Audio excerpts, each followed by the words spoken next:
Now I have seen death, destroyer of worlds. Holy fuck. Okay, hey guys, what's up? It's BigJackFilms here, and welcome to another InuYasha vlog, and oh boy, I'm waiting to talk about this episode. Oh my god, this is a terrifying experience. Oh, I don't even know where to start with this. I'll say this. The Soul Piper and the Mischievous Little Soul is not only the best filler episode in the entire series. Having watched the show previously, this is definitely in my top 10 favorite episodes. I'm not making this up. This is one of the best episodes of the show. And it all stems from such a great story and great emotional themes about family and a great mystery. Like, what a good fucking episode. And terrifying as fuck. Oh my god. Okay, so after obviously the last filler episode, No Mask episode, that was just the thing. Oh, fuck me. We come to Kagome, you know, still in her present time, just chilling. I guess spring break or something's in Japan right now, or summer vacation, because everybody's wearing shorts. Okay, so her and her friends are just kind of chilling around, walking around. And, all of a sudden, hey, there's some fireworks. Kids are playing in the streets with fireworks, which, okay, so it must be, like, some celebration or something. But then all of a sudden, the fireworks start to act up. And you're like, what the fuck? Why are all these kids getting hurt? And Kagome notices this little girl and follows her.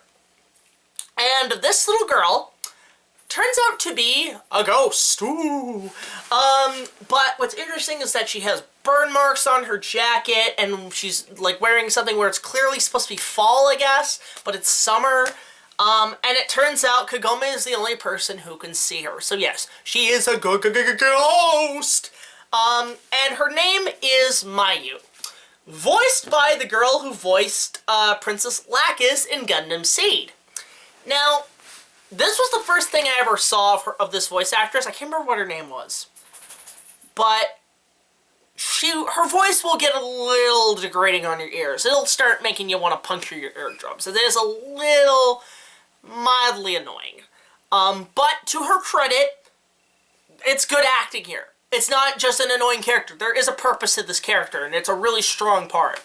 So Kagome decides, this is what I love too about this episode, Kagome completely changes goals. Like, she goes from, okay, we're gonna go after the Shiko and Jewel Star, but nothing's going on right now. You know what? I'm gonna play detective. So then she becomes a full-on detective out of, like, Cold Case or fucking, I don't know, Law and Order SVU. It becomes like one of those, like, crime show episodes. Like, I keep expecting the beginning of the episode after we see the first scene with Mayu, and you know, Kagome's like, I'm gonna go figure out what's going on, and then you hear, boom, bum, ba, ba, da, bum, bam, boom, ba, ba, ba, da, bum. I love CSI SVU. That shit's good. And yeah, also Cold Case. Cold Case was such a good show, but that's another story.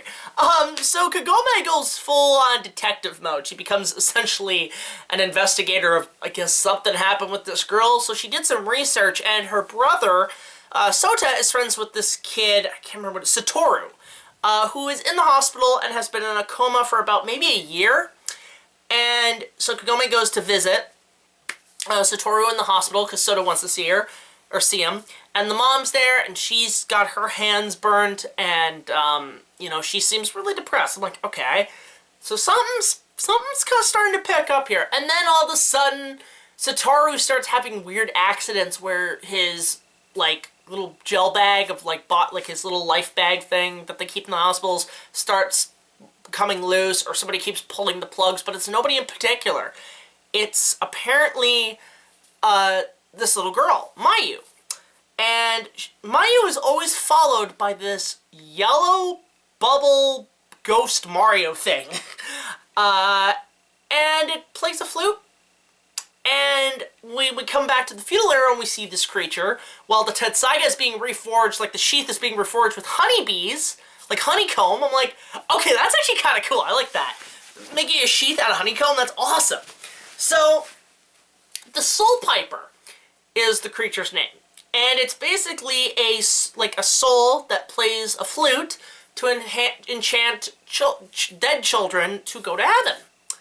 But the problem is with this Soul Piper is that its eyes are always closed, but when it's open, we got problems. So, Kagome started to notice this thing's eyes getting really a bit, waking up a little bit, and that's mostly because Mayu's being kind of a bitch.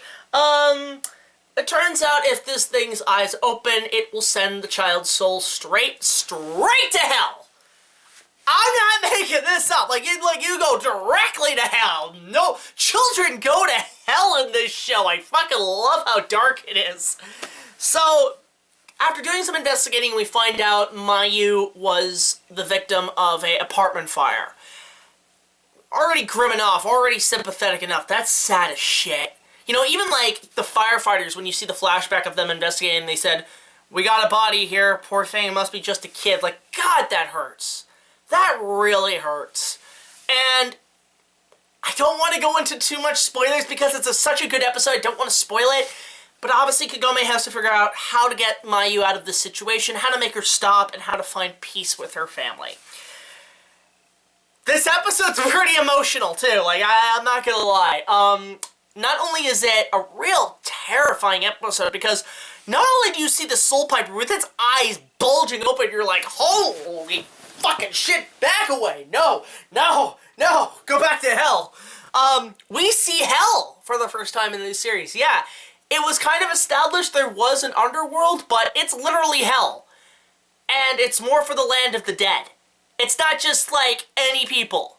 Like, it's everybody goes to hell. And this hell? Fucking horrifying! We only see a glimpse of it, but fuck, it's deep, it's dark, and what I love it too, you know what it reminded me of? This episode also reminded me of Poltergeist, the original Tobe Hooper film, which, to everybody who doesn't know, is in my top 3, one of the scariest movies I've ever seen in my life, Poltergeist. It's that, Jaws, and The Descent are my top 3 favorite horror movies, but it had a lot of Poltergeist in this. I started to get flashbacks because I think it's all, the whole cast gonna get cursed. Did Tobe Hooper and Steven Spielberg have involvement in this episode?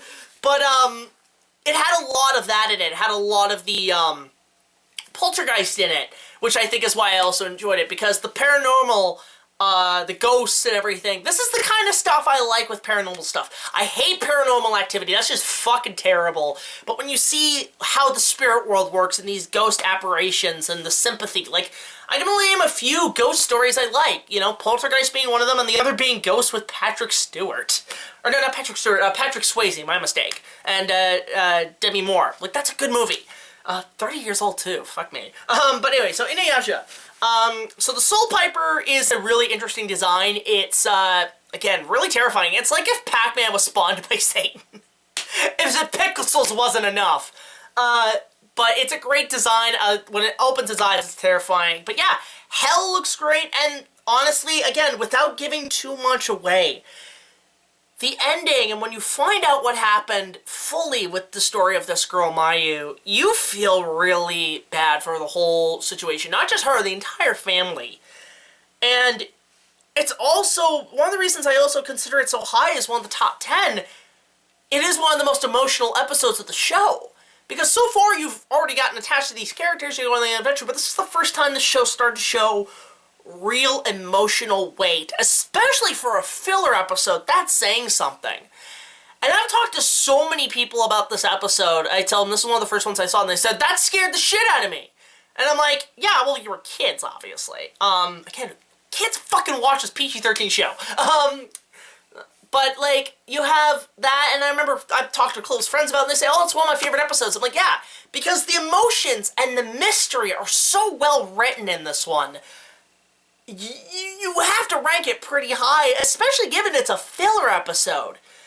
And not many fillers can do that in shows, actually give you weight and give you something important to talk about. Plus, it does kind of expand the lore in terms of how hell works in this world.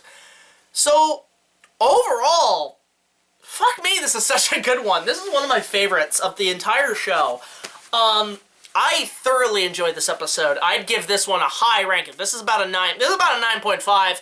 Maybe a 10. This is about a 10 for me. This is one of my favorite episodes so far of season 1.